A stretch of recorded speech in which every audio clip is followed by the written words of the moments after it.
ನಮಸ್ಕಾರ ಆತ್ಮೀಯ ವಿದ್ಯಾರ್ಥಿಗಳೇ. ಎಲ್ಲರಿಗೆ ಕಾಮರ್ಸ್ ವಿತ್ ಸಿದ್ಧಾರೂಢ ಚಾನಲ್ಗೆ ಸ್ವಾಗತವನ್ನು ಕೋರ್ತಾ ಇವತ್ತಿನ ಈ ಒಂದು ವಿಡಿಯೋನಲ್ಲಿ ನಾವು ಇನ್ಕಮ್ ಫ್ರಮ್ ಬಿಸ್ನೆಸ್ ಗೆ ಸಂಬಂಧಪಟ್ಟಿರ್ತಕ್ಕಂತ ಸಿಂಪಲ್ ಪ್ರಾಬ್ಲಮ್ ಅನ್ನ ಏನ್ ಮಾಡ್ತಾ ಇದ್ದೇವಪ್ಪ ಅಂತಂದ್ರೆ ಇವತ್ತು ಡಿಸ್ಕಷನ್ ಮಾಡ್ತಾ ಇದ್ದೇವೆ. ದಯವಿಟ್ಟು ಯಾರಾದ್ರೂ ಹಿಂದಿನ ವಿಡಿಯೋಗಳನ್ನ ನೋಡಿರ್ಲಿಕ್ಕಿಲ್ಲಪ್ಪ ಅಂತಂದ್ರೆ ದಯವಿಟ್ಟು ಮೊದಲು ಏನ್ ಮಾಡ್ರಿ, ಹಿಂದಿನ ವಿಡಿಯೋಗಳನ್ನ ಫಾರ್ಮೆಟ್ ಅನ್ನ ದಯವಿಟ್ಟು ನೋಡ್ಬೇಕಾಗಿ ತಮ್ಮಲ್ಲಿ ಕೇಳ್ಕೊಳ್ತೇನೆ. ನಾವು ಮಾಡ್ತಕ್ಕಂತ ವಿಡಿಯೋಸ್ಗಳು ನಿಮಗೆ ಇಷ್ಟವಾಗಿದ್ದರೆ ದಯವಿಟ್ಟು ಲೈಕ್ ಮಾಡಿ, ಅದೇ ರೀತಿ ಈ ವಿಡಿಯೋಸ್ ಗಳನ್ನ ಆದಷ್ಟು ನಿಮ್ಮೆಲ್ಲ ಸ್ನೇಹಿತರಿಗೆ ಶೇರ್ ಮಾಡ್ಬೇಕಂತೇಳಿ ಕೇಳ್ಕೊಳ್ತೀನಿ. ಬನ್ನಿ ಹಾಗಾದ್ರೆ ಪ್ರಾಬ್ಲಮ್ ಅನ್ನ ನೋಡೋಣ. From the following information of mister Satvik, compute the income from business for the assessment year 2025-26. Mister Satvik ಅಂತಕ್ಕಂಥ ಒಬ್ಬ ಅಸೆಸಿ ಅದನ್ನ, ಅವನ ಬಗ್ಗೆ ಏನ್ ಮಾಡಕತ್ತಾರ, ಇಲ್ಲಿ ಇನ್ಫಾರ್ಮೇಶನ್ ಕೊಡಕತ್ತಾರ. ಕ್ವಾಟಿಫಿಕೇಶನ್ ಏನ್ ಮಾಡತ್ತಾರೆ, ಇನ್ಕಮ್ ಫ್ರಮ್ ಬಿಸ್ನೆಸ್ ಅನ್ನ ಕ್ಯಾಲ್ಕುಲೇಷನ್ ಮಾಡತ್ತೆ ಏನ್ ಮಾಡಕತ್ತಾರ, ನಮ್ಗೆ ಇಲ್ಲಿ ಕೊಡಕತ್ತಾರ. That is profit and loss account, particulars rupees. ಈ ರೀತಿ ಪ್ರಾಫಿಟ್ ಅಂಡ್ ಲಾಸ್ ಅಕೌಂಟ್ ಅನ್ನು ಏನ್ ಮಾಡ್ಯಾರ, ನಮ್ಗೆ ಇಲ್ಲಿ ಕೊಟ್ಟಾರೆ. Gross profit, that is 3 lakh. Gross profit ನಾವು ಎಲ್ಲಿ ಇನ್ಕಮ್ ಫ್ರಮ್ ಬಿಸ್ನೆಸ್ ಒಳಗೆ ಎಫೆಕ್ಟ್ ಆಗುದಿಲ್ಲ. ಅದ್ರ ಬಗ್ಗೆ ವರಿ ಮಾಡ್ತಕ್ಕಂಥದ್ದು ಕೂಡ ನಮ್ಗೆ ಇಲ್ಲಿ ನೆಸೆಸರಿ ಏನು ಇಲ್ರಿ. Salary, that is 60,000, rent 40,000, income tax 20,000, GST penalty 5,000, donations 10,000, depreciation 15,000, net profit that is 1,50,000. Total 3 lakh, both side 3 lakh. ಈ ರೀತಿ ಏನ್ ಮಾಡ್ಯಾರ, ನಮ್ಗೊಂದಿಲ್ಲೇ ಪಿ ಅಂಡ್ ಎಲ್ ಅಕೌಂಟ್ ಕೊಟ್ಟಾರ. ಇದನ್ನ ಇಟ್ಕೊಂಡು ಏನ್ ಮಾಡ್ಬೇಕಪ್ಪ ಅಂತಂದ್ರೆ ನಾವು ಇಲ್ಲೇ ಇನ್ಕಮ್ ಫ್ರಮ್ ಬಿಸ್ನೆಸ್ ಅನ್ನ ಏನ್ ಮಾಡ್ಬೇಕ್ರಿ, ಕ್ಯಾಲ್ಕುಲೇಟ್ ಮಾಡಬೇಕು. ಮತ್ತೆ additional information depreciation as per income tax that is ₹25,000. ಇದು ಏನೈತಪ್ಪ ಅಂತಂದ್ರ ಸಿಂಪಲ್ ಆದಂತ ಒಂದು ಕ್ವಶನ್ ಅನ್ನ ನನ್ನಷ್ಟಕ್ಕೆ ನಾನೇ ಕ್ರಿಯೇಟ್ ಮಾಡ್ಕೊಂಡು ಈಸಿಯಾಗಿ ಕ್ಯಾಲ್ಕುಲೇಟ್ ಮಾಡ್ಬೇಕಂತೇಳಿ ಕೆಲವೊಂದು ಐಟಮ್ಸ್ ಗಳನ್ನ ಈ ಪ್ರಾಬ್ಲಮ್ ಕನ್ಸಿಡರ್ ಮಾಡೀನಿ. ನೆಕ್ಸ್ಟ್ ವಿಡಿಯೋದಾಗ ಏನ್ ಮಾಡ್ತೀನಪ್ಪ ಅಂತಂದ್ರ ಬೇರೆ ಐಟಮ್ಸ್ ಗಳನ್ನ ತಗೊಂಡು ಪ್ರಾಬ್ಲಮ್ಸ್ ಅನ್ನ ಸಾಲ್ವ್ ಮಾಡೋಣ. ಇದನ್ನ ಇಟ್ಕೊಂಡು ಈಗ ಏನ್ ಮಾಡ್ಬೇಕಪ್ಪ ಅಂತಂದ್ರೆ ಇನ್ಕಮ್ ಫ್ರಮ್ ಬಿಸ್ನೆಸ್ ಅನ್ನ ನಾವೇನ್ ಮಾಡ್ಬೇಕ್ರಿ, ಕ್ಯಾಲ್ಕುಲೇಟ್ ಮಾಡ್ಬೇಕು. ಹಾಗಾದ್ರೆ ಯಾವ ರೀತಿ ನಾವು ಇನ್ಕಮ್ ಫ್ರಮ್ ಬಿಸ್ನೆಸ್ ಅನ್ನ ಕ್ಯಾಲ್ಕುಲೇಟ್ ಮಾಡ್ತೀವಿ? Mister Satvik, computation of income from business assessment year 2025-26. ಇದನ್ನ ಇಟ್ಕೊಂಡು ಏನ್ ಮಾಡ್ಬೇಕು ನಾವು, ಇನ್ಕಮ್ ಫ್ರಮ್ ಬಿಸ್ನೆಸ್ ಅನ್ನ ಏನ್ ಮಾಡ್ಬೇಕ್ರಿ, ಕ್ಯಾಲ್ಕುಲೇಟ್ ಮಾಡ್ಬೇಕು. ಹಂಗಾರೆ ಫಸ್ಟ್ ಏನ್ ತಗೋಬೇಕು ನಾವು? Net profit as per P and L account ಏನ್ ಮಾಡ್ಬೇಕ್ರಿ, net profit as per P and L account. ಹಂಗಾರೆ ನೆಟ್ ಪ್ರಾಫಿಟ್ ಎಷ್ಟು ಕೊಟ್ಟಾರ ನಮಗಿಲ್ಲಿ? 1,50,000 ಕೊಟ್ಟಾರ. ಆ 1,50,000 ಏನ್ ಮಾಡ್ರಿ, ತಗೋರಿ. ಹಂಗಾರೆ ಇದಕ್ಕೆ ಏನ್ ಆಡ್ ಮಾಡ್ಬೇಕು?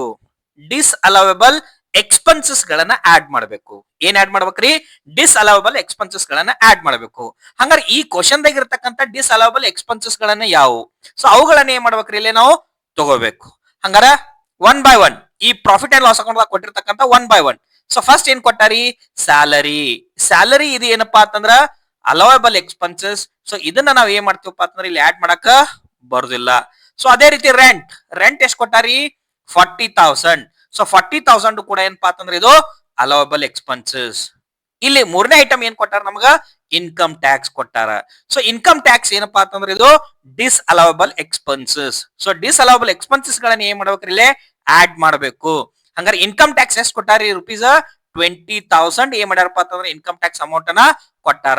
ಇದನ್ನ ಆಡ್ ಮಾಡ್ಕೋಬೇಕು. ದೆನ್ GST ಪೆನಲ್ಟಿ ಲಕ್ಷ ಕೊಡ್ರಿ. GST ಪೆನಲ್ಟಿ ಇದು ಏನಪ್ಪಾ ಅಂತಂದ್ರ ಡಿಸ್ಅಲೋವೇಬಲ್. ಯಾಕಪ್ಪ ಅಂತಂದ್ರ ಪೆನಲ್ಟಿಯನ್ನ ಕಟ್ತಕ್ಕಂಥದ್ದು ಇಲ್ಲ, ಪೆನಲ್ಟಿ ಇಲ್ಲ. ಬರೇ GST ಇತ್ತಪ್ಪ ಅಂತಂದ್ರ ಅದು ಅಲೋವೇಬಲ್ ಎಕ್ಸ್ಪೆನ್ಸಸ್. ಬಟ್ GST ಪೆನಲ್ಟೀಸ್ ಗಳನ್ನ ಏನಾದ್ರು ಕೊಟ್ಟಿದ್ರಪ್ಪ ಅಂತಂದ್ರ ಅದು ಡಿಸ್ಅಲೋವೇಬಲ್ ಎಕ್ಸ್ಪೆನ್ಸಸ್. ಆ ಕಾರಣಕ್ಕೆ ಏನ್ ಮಾಡ್ಕೋಬೇಕ್ರಿ, ಇದನ್ನ ಡಿಸ್ಅಲೋವೇಬಲ್ ಎಕ್ಸ್ಪೆನ್ಸಸ್ ಅಂತ ಟ್ರೀಟ್ ಮಾಡಿ GST ಪೆನಲ್ಟಿನ ಏನ್ ಮಾಡ್ಕೋಬೇಕ್ರಿ, ಆಡ್ ಮಾಡ್ಕೋಬೇಕು. ಯಾಕಪ್ಪ ಅಂತಂದ್ರೆ ಇದು disallowable expenses 5,000. Then donations. Donation ಕೂಡ ಏನಪ್ಪಾ ಅಂತಂದ್ರೆ ಇಲ್ಲಿ ಡಿಸ್ಅಲೋವೇಬಲ್ ಎಕ್ಸ್ಪೆನ್ಸಸ್. ಆ ಡೊನೇಷನ್ ಅನ್ನು ಕೂಡ ಏನ್ ಮಾಡ್ಕೋಬೇಕ್ರಿ, ಆಡ್ ಮಾಡ್ಕೋಬೇಕು. ದೆನ್ ಡಿಪ್ರಿಸಿಯೇಷನ್ ಎಷ್ಟು ಕೊಟ್ಟಾರಿ? 15,000. ಇದನ್ನು ಕೂಡ ಏನಪ್ಪಾ ಅಂತಂದ್ರೆ ನಮ್ದು ಡಿಸ್ಅಲೋವೇಬಲ್ ಎಕ್ಸ್ಪೆನ್ಸಸ್. ಇದನ್ನು ಕೂಡ ಏನ್ ಮಾಡ್ಕೋಬೇಕ್ರಿ, ನಾವು ಆಡ್ ಮಾಡ್ಕೋಬೇಕು.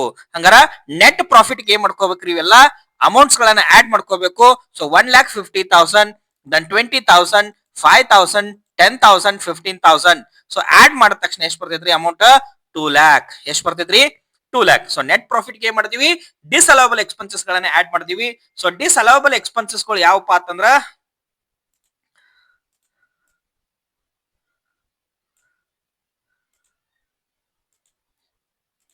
ಸೊ ಡಿಸಲವಬಲ್ ಎಕ್ಸ್ಪೆನ್ಸಸ್ ಗಳನ್ನ ನೋಡಿದೀವಿ. ಯಾವ್ಯಾವ ಇದ್ದು ರೀ?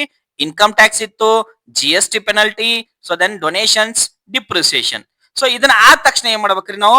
ಡಿಸ್ಅಲವಬಲ್ ಇನ್ಕಮ್ಸ್ ಗಳನ್ನ ಆಡ್ ಮಾಡಬೇಕು, ಅಥವಾ ಅದರ್ ಹೆಡ್ಡಿಗೆ ಸಂಬಂಧಪಟ್ಟಿರ್ತಕ್ಕಂಥ ಇನ್ಕಮ್ಸ್ ಗಳನ್ನ ಲೆಸ್ ಮಾಡಬೇಕು, ಅಥವಾ ಎಕ್ಸಮ್ಟೆಡ್ ಇನ್ಕಮ್ಸ್ ಗಳು ಇದ್ದಪ್ಪ ಅಂತಂದ್ರ ಅದನ್ನ ಲೆಸ್ ಮಾಡಬೇಕು. ಬಟ್ ನಾನ್ ಏನ್ ಮಾಡೀನಿ, ಈ ಕ್ವಶನ್ ದಾಗ ಏನ್ ಮಾಡೀನಿ, ಒಂದೇ ಡಿಸಲವಬಲ್ ಐಟಮ್ ಅನ್ನ ತಗೊಂಡಿನಿ. ಯಾಕಪ್ಪ ಅಂತಂದ್ರ ನಾಲ್ಕ್ ಐಟಮ್ಸ್ ಗಳನ್ನ ತಗೊಂಡು ನಾವು ಪ್ರಾಬ್ಲಮ್ಸ್ ಗಳನ್ನ ಪ್ರಾಕ್ಟೀಸ್ ಮಾಡಿದ್ರೆ ಏನಕ್ಕೈತಿ, ನಿಮಗೆಲ್ಲ ಈಸಿಯಾಗಿ ಅಂಡರ್ಸ್ಟ್ಯಾಂಡ್ ಮಾಡ್ತೈತಿ. ಸೊ ನಾವು ಏನಾದ್ರೂ ಬಹಳಷ್ಟು ಐಟಮ್ಸ್ ಗಳನ್ನ ತಗೊಂಡು ಒಮ್ಮೆ ಪ್ರಾಬ್ಲಮ್ಸ್ ಗಳನ್ನ ಸಾಲ್ವ್ ಮಾಡಿದ್ರ ಸೊ ಅರ್ಥ ಆಗೋದು ಟೈಮ್ ತಗೋತೈತಿ. ಆ ಕಾರಣಕ್ಕ ಇವತ್ತು P&L ಅಕೌಂಟ್ ತಗೊಂಡಿರ್ತಕ್ಕಂಥದ್ದು ಎಕ್ಸ್ಪೆನ್ಸಸ್ ಗಳನ್ನ, ಕೆಲವೊಂದು ಎಕ್ಸ್ಪೆನ್ಸಸ್ ತಗೊಂಡಿನಿ. ಸೊ ನೆಕ್ಸ್ಟ್ ಪ್ರಾಬ್ಲಮ್ ದಾಗ ಇವು ಬಿಟ್ಟು ಮತ್ತು ಬೇರೆ ಡಿಸಲವಬಲ್ ಎಕ್ಸ್ಪೆನ್ಸಸ್ ಗಳನ್ನ ತಗೊಂಡು ಡಿಸಲವಬಲ್ ಇನ್ಕಮ್ಸ್ ಗಳನ್ನ ತಗೊಂಡು ಪ್ರಾಬ್ಲಮ್ಸ್ ಗಳನ್ನ ಮಾಡೋದು. ಸೊ ಇಮಿಡಿಯೇಟ್ ನಾವು ದೊಡ್ಡ ಪ್ರಾಬ್ಲಮ್ಸ್ ಗಳನ್ನ ಡಿಸ್ಕಸ್ ಮಾಡೋದು ಬೇಡ. ಸೊ ನಾವ್ ಏನ್ ಮಾಡ್ಬೇಕಪ್ಪ ಅಂತಂದ್ರ, ನಾವೇ ಕ್ವಶನ್ಸ್ ಗಳನ್ನ ಕ್ರಿಯೇಟ್ ಮಾಡ್ಕೊಂಡಿವಪ್ಪ ಅಂತಂದ್ರ ಸೊ ಪ್ರಾಬ್ಲಮ್ ಸಾಲ್ವ್ ಮಾಡಕ್ ಈಸಿ ಆಕೈತಿ. ನಾವೇನ್ ಮಾಡ್ತೀವ್ರಿ? ಕ್ವಶನ್ಸ್ ಗಳನ್ನ ತಗೋತೀವಿ, ಪ್ರಾಬ್ಲಮ್ಸ್ ಗಳನ್ನ ಸಾಲ್ವ್ ಮಾಡ್ತೀವಿ. ಬಟ್ ಬ್ಯಾಡ್ರಿ, ಒಂದು ಕ್ವಶನ್ಸ್ ಅನ್ನ ನೀವೇ ಸ್ವತಃ ಕ್ರಿಯೇಟ್ ಮಾಡ್ಕೋರಿ.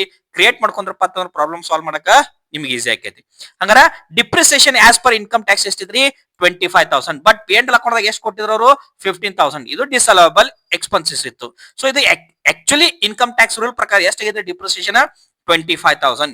ಇದು ಒಂದೇ ಏನ್ ಮಾಡ್ತೀವಪ್ಪ ಅಂತ ನಾವಿಲ್ಲಿ ಲೆಸ್ ಮಾಡ್ತೀವಿ. So that is depreciation as per IT rule, that is 25,000.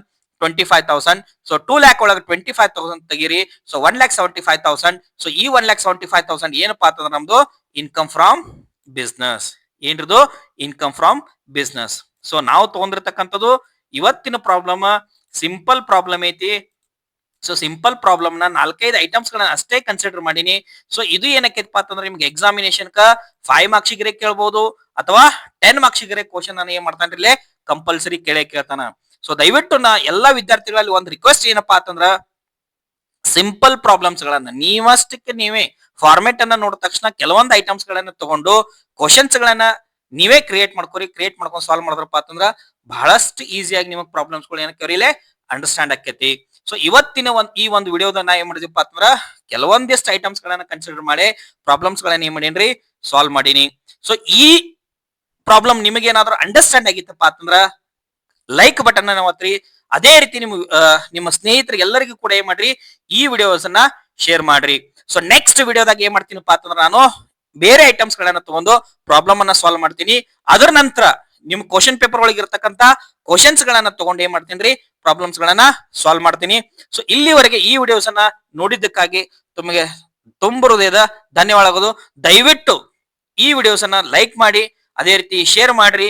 So commerce with Siddharudha ಅಂತಕ್ಕಂಥ ಚಾನಲ್ಗೆ ಸಬ್ಸ್ಕ್ರೈಬರ್ ಆಗ್ಲಿ ಅಂತಕ್ಕಂಥ ಒಂದು ರಿಕ್ವೆಸ್ಟ್ ಅನ್ನ ಮಾಡ್ಕೋತೀನಿ.